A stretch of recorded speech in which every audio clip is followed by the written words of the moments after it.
ইডেনে উদ্বোধন হয়ে গেল মেয়র্স কাপের। শুরু হলো 64 স্কুল দলের মেয়র্স কাপ।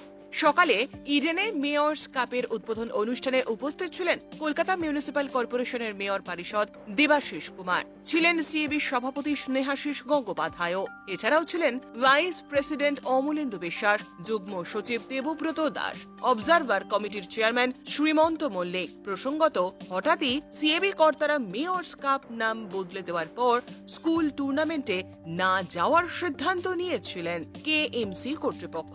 সেটা জানতে পেরে সিএবি সভাপতি স্নেহাশিস গাঙ্গুলি ভুল শুধরে দুঃখ প্রকাশ করে কোনো রকমে পরিস্থিতি সামাল দেন। টুর্নামেন্টের নামটাও মেয়র্স কাপ রাখা হয়। সমস্যা মেটাতেই মঙ্গলবার সকালে ইডেনে উপস্থিত থেকে মেয়র্স কাপ উদ্বোধন করেন দেবাশিস কুমার। স্নেহাশিস গঙ্গোপাধ্যায় জানান, এই স্কুল টুর্নামেন্ট থেকেই অনূর্ধ্ব 13 দলের ক্রিকেটার বাছাই করা হবে। দেবাশিস কুমার আরও জানান, এই স্কুল ক্রিকেট টুর্নামেন্ট থেকেই অনেক প্রতিভা উঠে আসবে, যা ভবিষ্যতে আমাদের বাংলার ক্রিকেটের জন্য ভালো। এটা it's a language problem.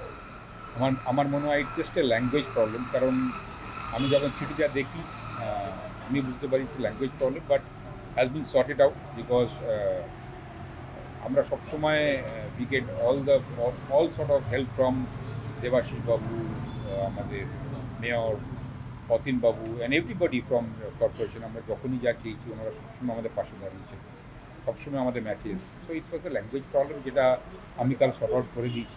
So it's no issue. সঞ্চালনায় নজর কাড়েন পর্যবেক্ষক কমিটির chairman Shrimanta Kumar Mallick. Bureau report, channel 10।